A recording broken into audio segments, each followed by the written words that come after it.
Reg. Okay.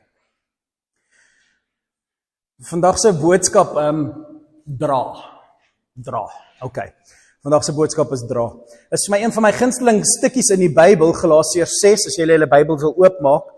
En ek gaan 'n bietjie daaroor praat, maar eintlik is dit net die fondasie vir wat in my hart lê, en wat in my hart lê is in Jesaja 30, maar ek kon net nie 'n boodskap uit dit uitbreek nie, die Here wou nie laat ek nie, en so, ek dink dit moet net daar lê vir dies vir wie dit bedoel is, om op die rug van wat ek vandag met julle gaan deel, deur Jesaja 30 te gaan lees, as dit sin maak vir van julle.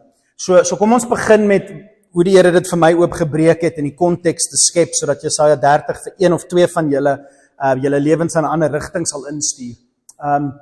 Nou, hier's my vraag, okay? Hier's my vraag. Het iemand al ooit, het ek dit op die skerm gesit, ek weet nie, ek dink ek het iemand al ooit hulle neus in jou sake ingedruk? Was jy kwaad vir hulle en toe later dankbaar dat hulle betrokke geraak het? Hier is die vraag.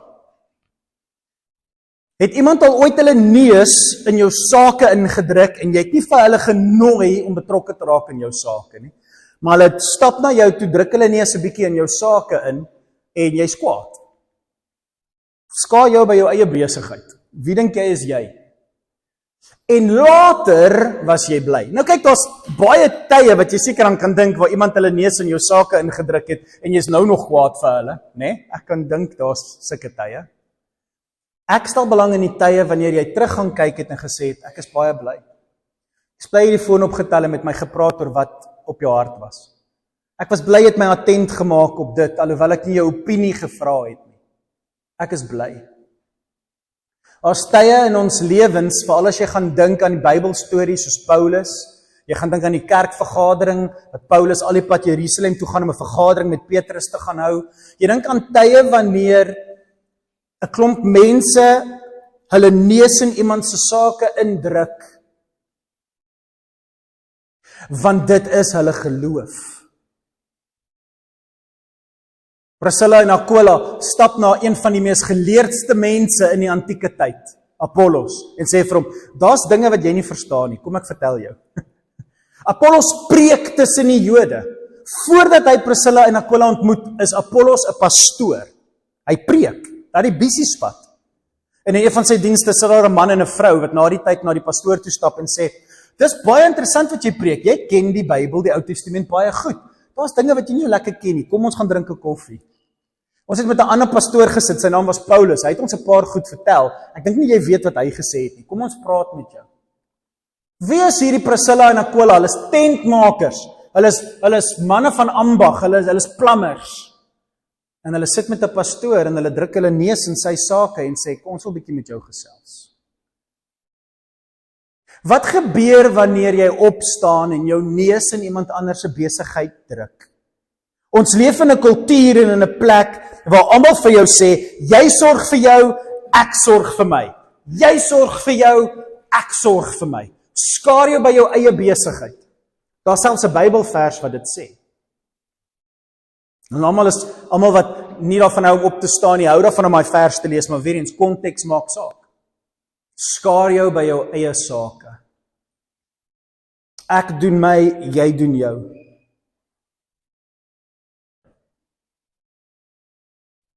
Wat gebeur as jy die foon optel en iemand bel en sê, jy's baie stil die laaste paar weke, ons sien nie by die kerk nie, ons hoor niks van jou nie, wat's fout?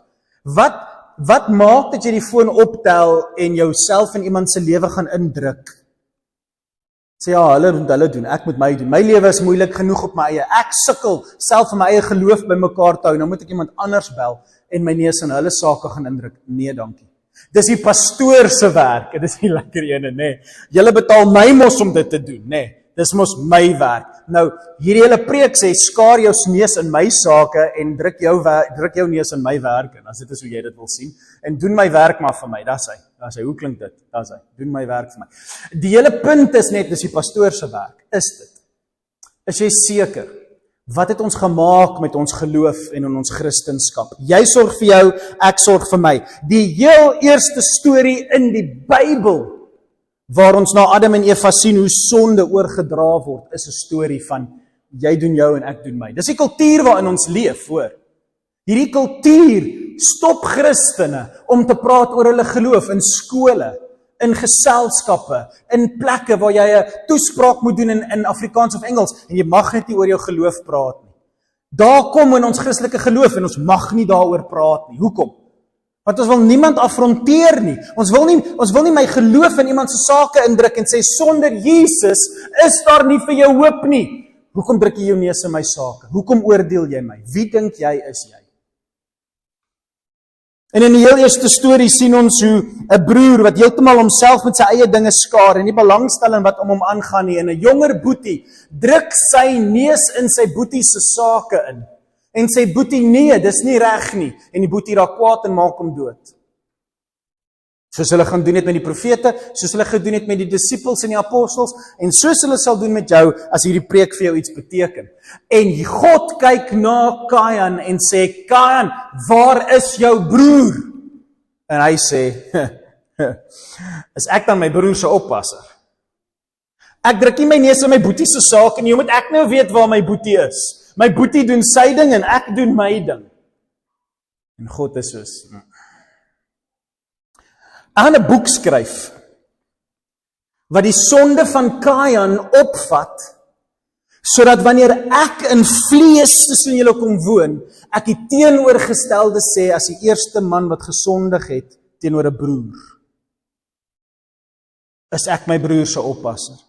En ek sal kom vleis opneem, een van julle word en kom sê, julle moet mekaar lief hê, soos ek julle lief het. Julle moet mekaar oppas, julle moet daar wees vir mekaar, julle moet belangstel in mekaar, julle moet in mekaar se besigheid wees, want dis wat ek kom doen het. Ek het myself in julle besigheid kom indruk, ek het myself in julle storie kom inskryf, ek het julle tot stilstand geroep en gesê, fokus nou op hierdie. Hoekom doen julle dit nie? Julle is dan Christene. Dink aan die Afrikaner. Ons Afrikaners is bietjie anders as die Britte of sekere kulture, want ons Afrikaner het die tannies-tinies.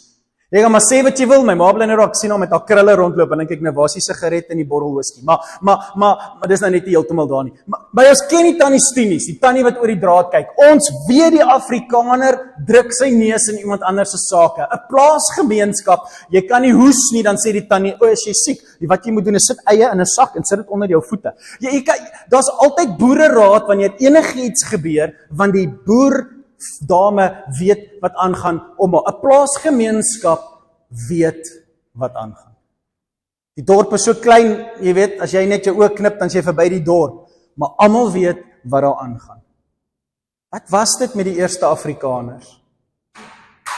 Wat was dit met die eerste groep mense in ons kultuur, wat so belang gestel het in mekaar, en het dit ons nie geïrriteer nie. Maar wag tot iemand sy werk verloor het, en tannie Stine is daar met 'n bordjie leftover pampoen tert. Wag tot iemand slaan, of iemand deur 'n egskeiding gaan, of iemand, dan sê jy, daar met daai bordjie kos, want jy wil hoor wat gaan aan. Jy's daar met die bordjie kos. Wat het gebeur? En hoekom het ons dit so sleg begin sê? Hoekom het ons dit so sleg gemaak? Wat was dit in ons kultuur wat ons by mekaar gehou het? Dat ons nie agter hekke gaan bly het en ons godsdiens op ons eie probeer uitleef het nie. Wat was dit in ons kultuur wat die Bybel ons geleer het, dat ons daar was vir mekaar, goed en sleg? Jy het dit maar gevat. Jy het dit maar gevat.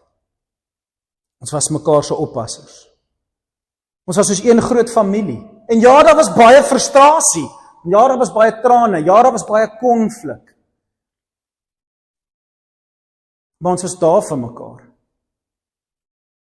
Ons kultuur het so verander. Omdat ons vandag vinnig net uit die konteks van Galasiërs 6 gaan lees, net sodat julle verstaan, is nie 'n voorstel nie, dis 'n opdrag.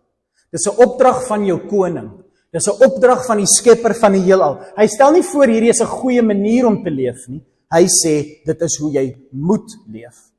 Hoe? Ons gaan nie kyk, ek sê op die skerm, ons gaan nie kyk na wat jy moet glo om hemel toe te gaan nie. Hierdie boodskap het niks te doen met jou redding, jou saligmaking en hoe jy moet leef sodat God jou liefhet nie. Hierdie preek het niks te doen met hoe jy in die hemel opeindig nie. Hierdie preek het te doen met of jy jouself 'n Christen kan noem. Want jy kan jouself nie 'n Christen noem as hierdie beginsel nie in jou denke spoel gereeld nie. Dan kan jy nie sê jy's 'n Christen nie. Want die eerste keer toe hulle Christene genoem was dit omdat daai eerste klomp gelowiges wat Jesus gevolg het, hulle self in hulle dorp bemoei het en die hele dorp het gesien hoe gee hulle om vir mekaar en is lief vir mekaar en is daar vir mekaar en is in mekaar se huise. En toe die dorp sien dit gaan goed met dies wat hulle neus in die saak van Christene druk en wat toelaat dat Christene hulle sake in hulle huis indruk, het hulle gesê, "Wow, dis goed." Hulle is soos Jesus. Gaan lees dit. En om jouself 'n Christen te noem, is iets baie interessants, en dit lê op die rug van Galasiërs 6. En so daarom wil ek dit vir julle lees. Kom ons stoei daarmee, kom ons kyk wat daar staan, en kom ons kyk wat dit beteken om 'n titel te dra, wat die wêreld eens verander het, en hunker om weer dit te doen.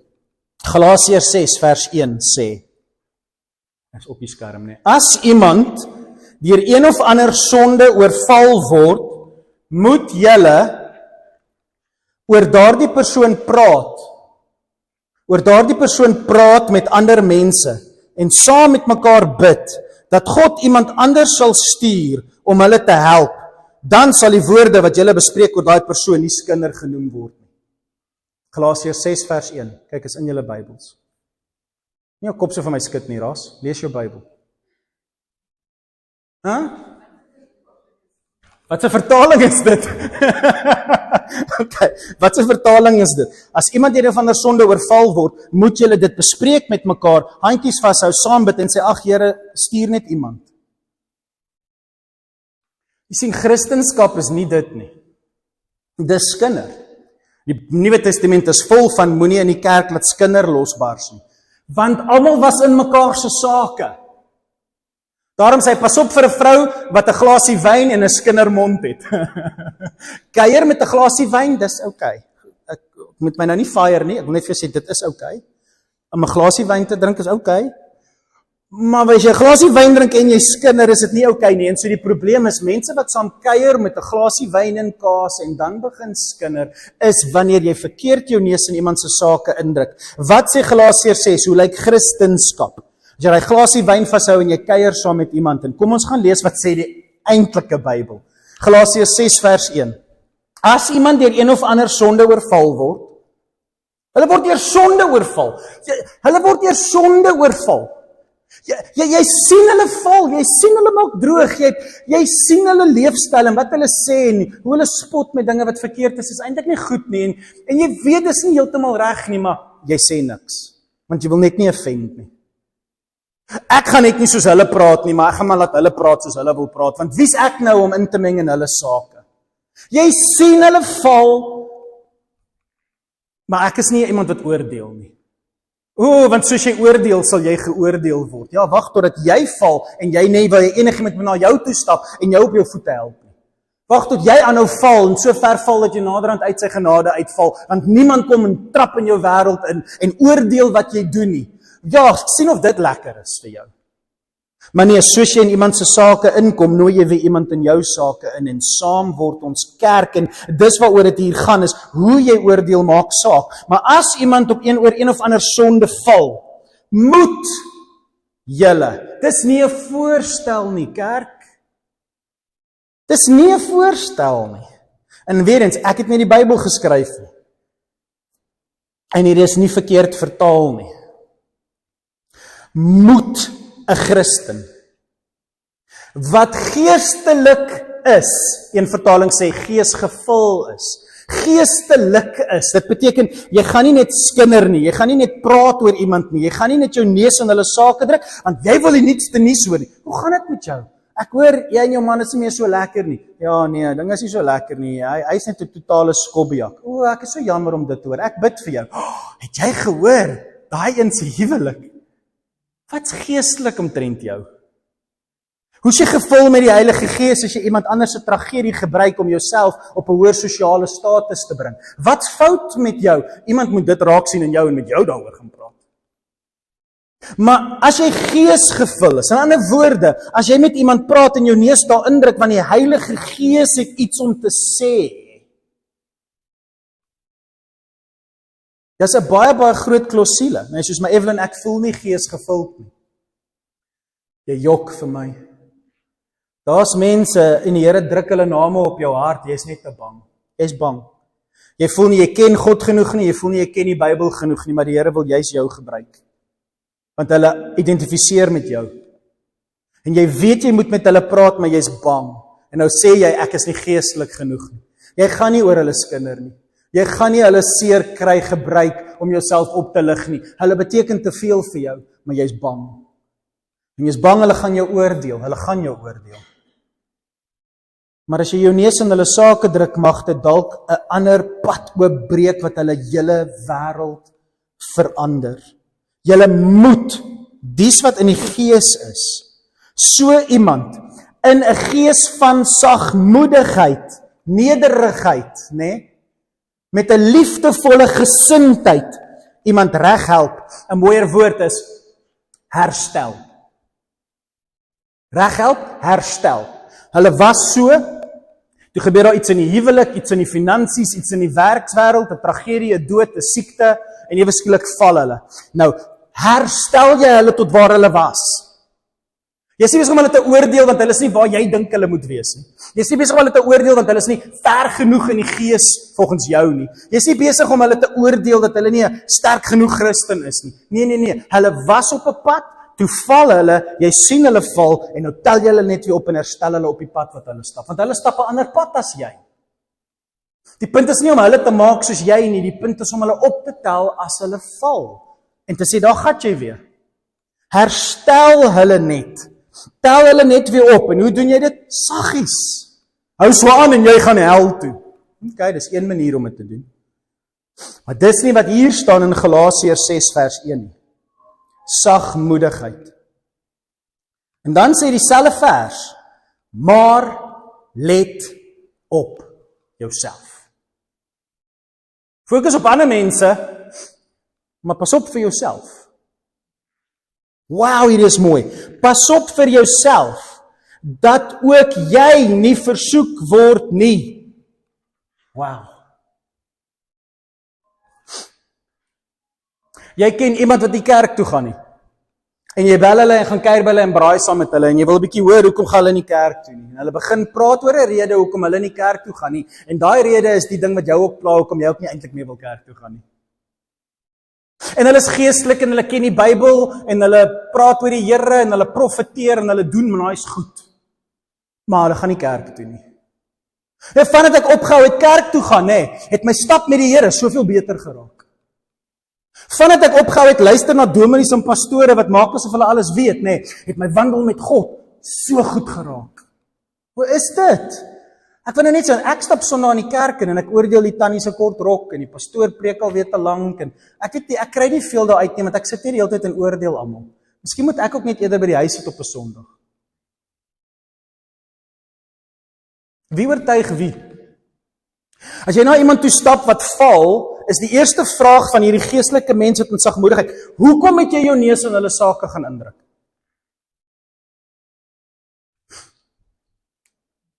Want as jy na iemand toe stap wat geval het, is daar 'n rede hoekom hulle geval het. Daar's 'n oortuiging in hulle siel hoekom hulle toegelaat het om te gaan lê. En as daai oortuiging die woed binne in jou eie gemoed, gaan jy saam met hulle lê. En dis hoekom meeste van ons bang is om met mense te praat. Want ergens diep in ons siel voel ons 'n bietjie soos hulle. So kom ons Jesus nodig het, want daai selfe sonde wat in daai persoon woed, maar wat uitgeskom het, woed in ons, maar word hierdie gees onderdruk en verander. En so ons wil nie met iemand praat nie, want ek weet ek is nie perfek nie, en net nou laat hulle my val, en hy soos, hoor jy jouself? Nee, so wat jy doen is, wanneer jy met iemand gaan praat, besef jy net, daai persoon se huwelik is besig om uit mekaar uit te val, en jou huwelik is nie heeltemal lekker nie. Mag jy dit as 'n verskoning gebruik om hulle net te los? Gaan jy toelaat dat hulle jou oortuig dat miskien is jou man net so sleg soos daai een se man? Die Bybel ken jou hart en daarom sê hy, so pas op net vir jou eie hart. Jy kan nie versoek word deur die een wat val nie. Wow, hierdie is powerful. Maar ons gebruik dit as 'n verskoning om nie met mense te praat nie. Moenie dit as 'n verskoning gebruik nie. Let op. Vers 2 gaan nou letterlik gaan en hy gaan nou opsom wat die begin van vers 1 gesê. Die volgende 3 verse som net op wat vers 1 sê. Dis net 'n herhaling maar met dieper krag. Hoor wat sê vers 2. Dra mekaar se laste. Dis letterlik wat vers 1 sê. As iemand val, moet jy hulle reghelp.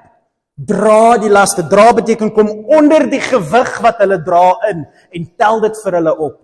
Hulle sien nie meer lekker hoe om lief te hê nie, soos Willem laasweek gepreek het oor die huwelik, nê, van 'n man, sit 'n bietjie poeier of dis net nice met jou vrou, doen net 'n bietjie iets. Daai gedagte is 'n moeilike gedagte en jy gaan mense in jou lewe nodig hê om jou te help om dit te doen, want dit is moeilik om dit te doen, want dinge het uitmekaar uitgeval. En so het jy iemand nodig om jou die heeltyd hulle neus in jou sake te sê, het jy vir jou vrou blomme gekoop? Het jy vir haar gevra wat kan ek vandag vir jou doen? Het jy. En as niemand hulle neus in daai man se sake indruk nie, gaan hy nooit weer werklik waarop staan vir sy vrou nie. Want hy is die lissie. Totdat 'n man sy neus in daai ou se sake indruk. Sê, het jy. Los my net uit toe. Sê asof jou huwelik perfek is nie. Nee, dit is definitief nie. Maar het jy?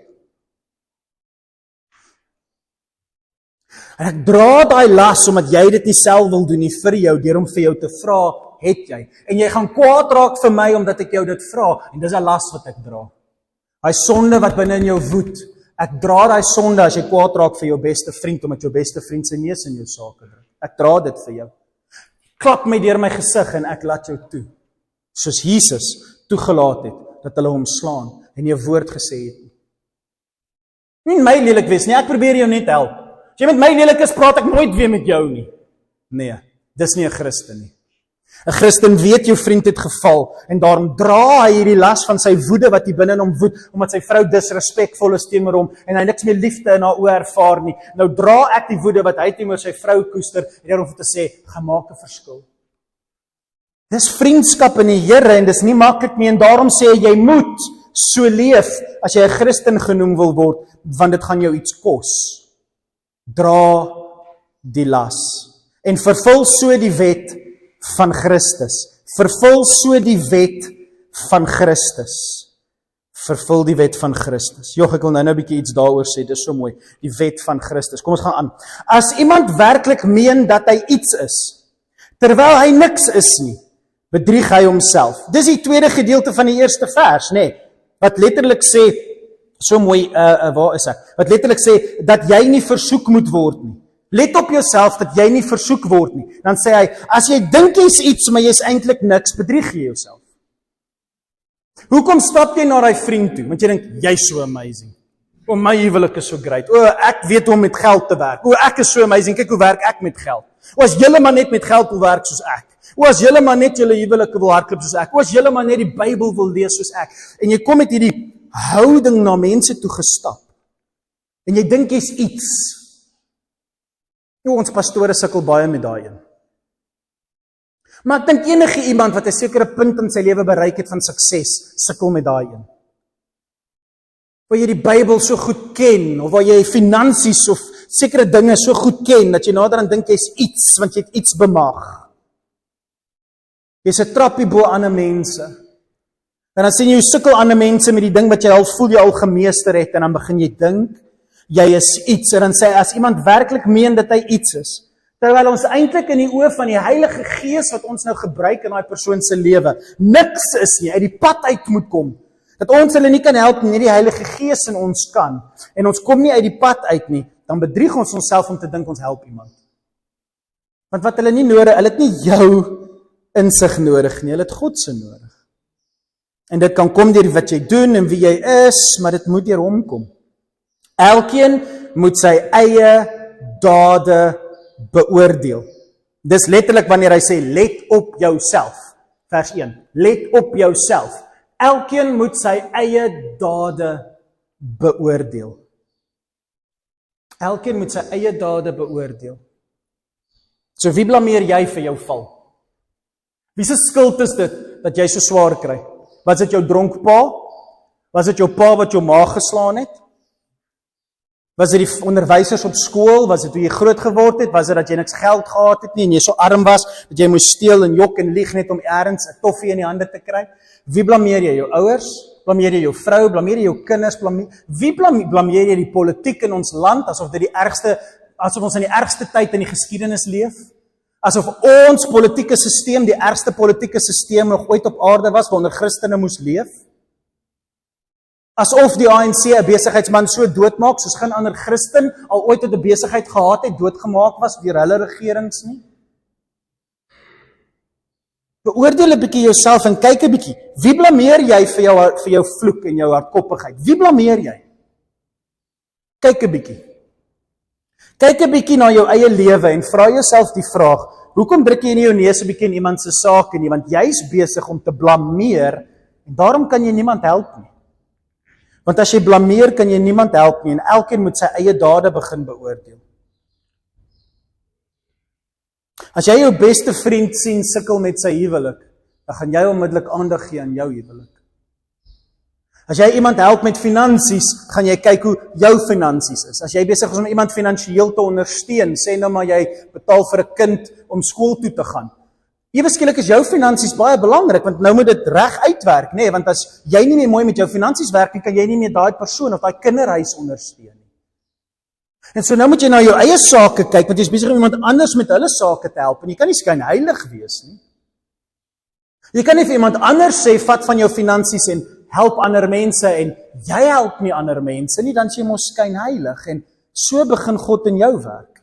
So begin jy na jou eie lewe kyk en jou eie lewe beoordeel, soos wat jy jou neus in iemand anders se sake indruk, begin jy weer na jou eie sake kyk en jy sê, maar hoe's ek? Ek sê nou vir hom die Bybel sê so en so en so, leef ek dit? Julle leierskap in hierdie kerk sê mos gereeld vir julle pastoor, as jy net na jou eie preke wil luister. As jy net bietjie jouself wil beoordeel volgens die preke wat jy op 'n Sondag preek, pastoor. Dis presies wat hier staan. Gaan kyk 'n bietjie na jou eie lewe. Dan sal jy kan trots wees slegs wat jouself betref en nie wat 'n ander persoon betref nie. Jou goeie dade kanselleer nie jou sonde uit nie. Wat beteken is, ek help nou 'n kinderhuis. Wow, en ek spandeer R10,000 'n maand aan 'n kinderhuis. My vriende koop fancy karre, bly in mooi huise en gaan oor see op vakansie. Ek ondersteun 'n kinderhuis. Nou sê hy, so duidelik hierso. Hy sê, maar jy kan net trots wees op wat jouself betref. Nie, hoor mooi, nie wat ander persone betref nie. Jy kan nie trots wees op jouself wat jy ondersteun 'n kinderhuis nie. Jy is trots op jouself want jy's 'n goeie pa.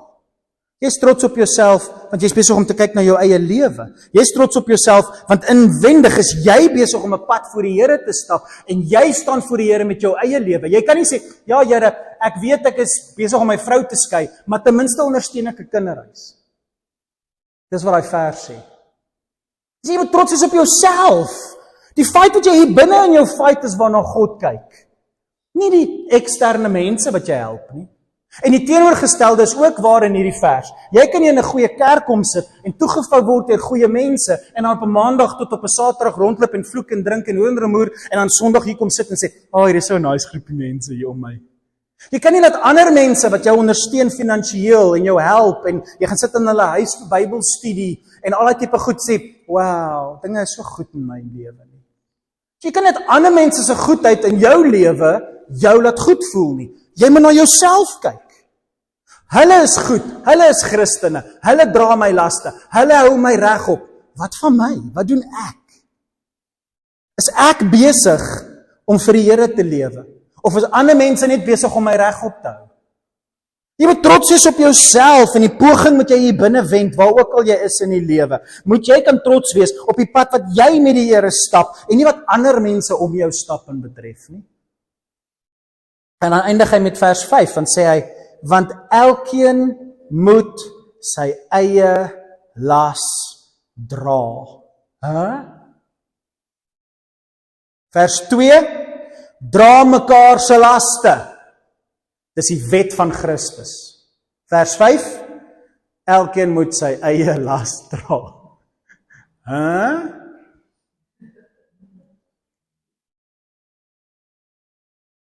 Julle moet mekaar lief hê, soos ek julle lief het, sê Jesus. Dis die wet van Christus. Julle moet mekaar lief hê, soos Jesus jou lief het, die kruis. That's Christenskap. Dra mekaar se laste, dis Christenskap. Vers 5, maar elkeen gaan sy eie las moet dra.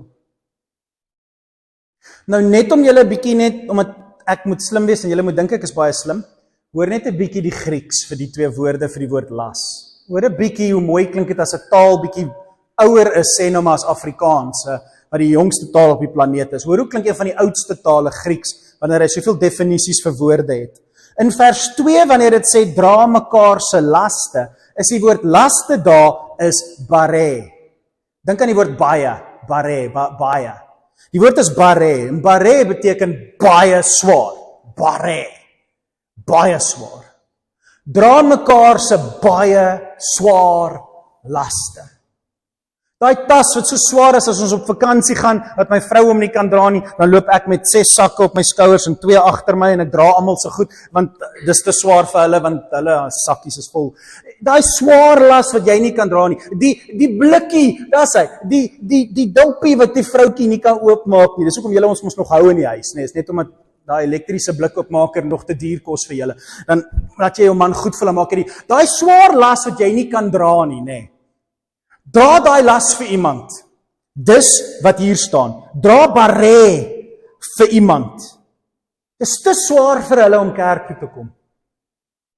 Dis te moeilik vir hulle, is te kwaad vir kerk, te kwaad vir God om kerk toe te kom. Hulle sal nie hier kom sit op 'n Sondag nie. Maak nie saak wat jy sê nie. Dis te swaar vir hulle. Hier's 1 of 2 kerkies in die dorp en in albei daai kerkies het hulle al brug gebrand. Hulle sal nie meer in 'n kerk gaan sit en geoordeel word deur mense wat hulle niks van hou nie. Hulle sal nie. Dis 'n baie swaar las as jy nie meer 'n plek het om te gaan en jou hande op te steek en net te sê, Here, ek is lief vir jou. Hoe kan jy dit dra?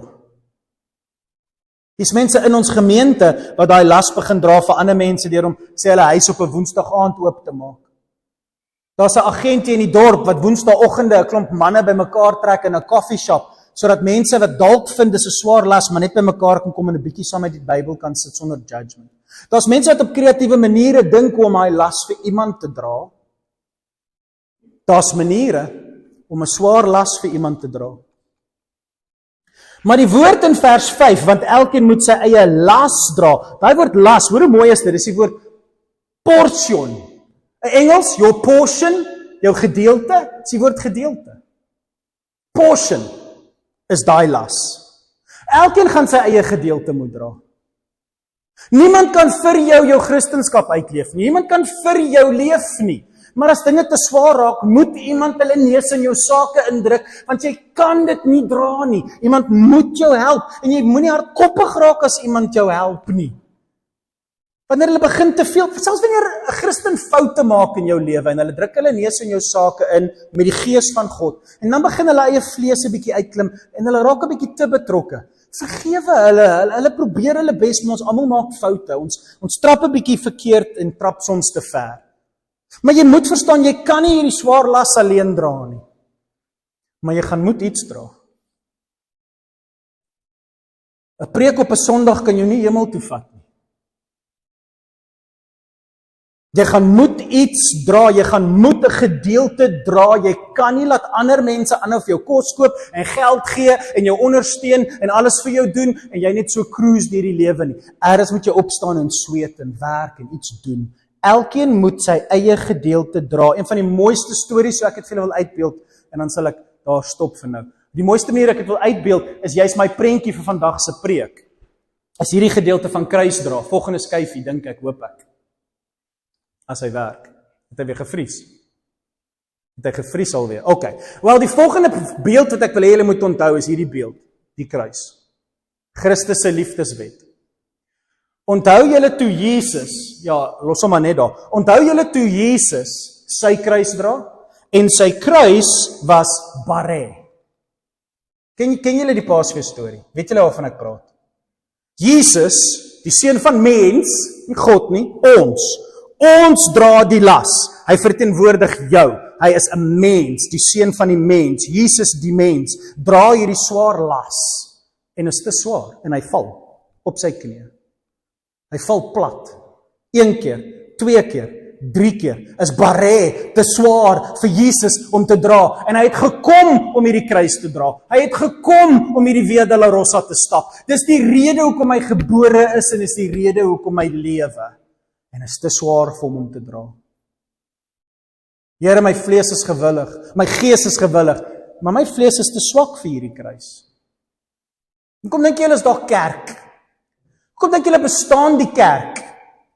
Want God sit laste op ons wat te swaar is vir ons om te dra. Die Here sal nooit 'n las vir. Dis te swaar vir jou om te dra. Kan jy hom dra? Ja, as ons hom saam dra. Kerk, samekoms, byeenkoms, Heilige Gees, Eklesia. Die hekke van die hel sal nie teen 'n gemeente staan nie. Nie teen jou nie, die Bybel is nie vir jou geskryf nie. Die Bybel is vir 'n kerk geskryf, vir 'n eklesia, vir 'n gemeente geskryf. Jy alleen gaan te swaar dra aan die kruis, jy gaan bly val. En dan sien ons hierdie mooi storie, hoe hierdie Simon, 'n man uit Afrika, kom en hulle gryp hom daarso, want hy was 10-1 die vorm of die gelaasdruk of die velkleur van 'n slaaf van daai tyd. Hulle gryp hom net en die Romeinse soldaat dink hulle met hom praat soos hulle wil en hulle gryp net hierdie niemand, hierdie niks seggende niks en maak hom deel van Jesus se storie. Hy is die enigste een in die hele wêreld wat help dra het aan Jesus se kruis. Selfs Paulus was jaloers op Simon en gesê, ek wil ook 'n deel van die kruis dra. Ek wil dit ook voel in my liggaam dat ek kan dra aan die kruis, die stukkie van die dra wat nog oor lê, wil ek ook dra. Jy sien, Paulus het verstaan wat baré is. Dat hy wil dra aan die kruis van Jesus, saam met Jesus, om die baré ligter te maak.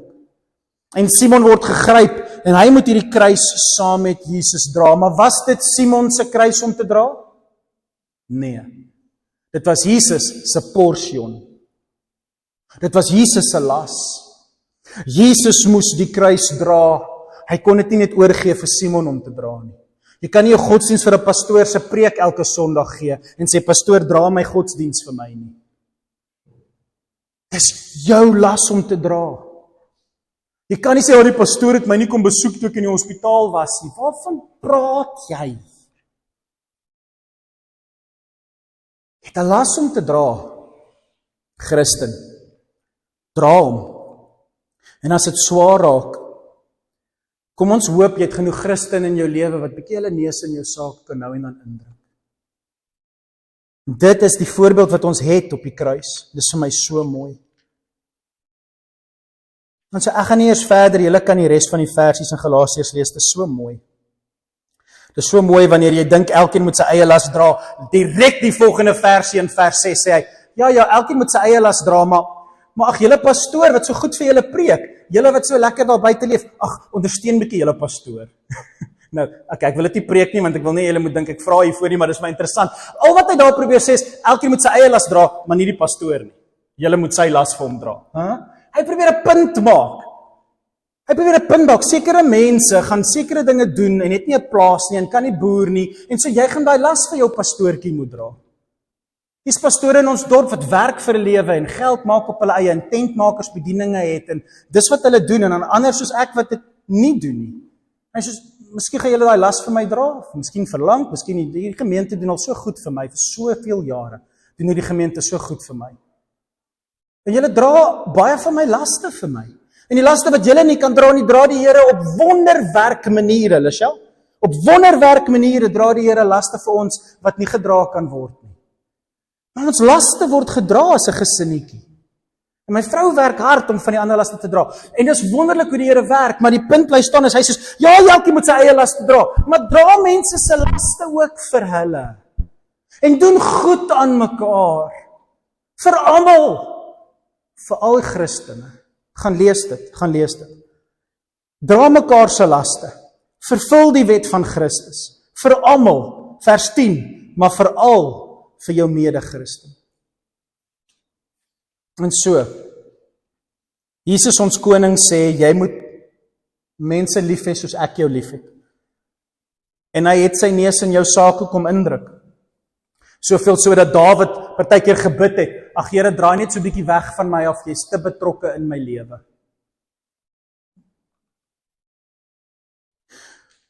Maar God kom na jou toe, en hy help jou, en hy leer jou, en hy dra jou sonde. Dis Christenskap. Jy wil 'n Christen wees?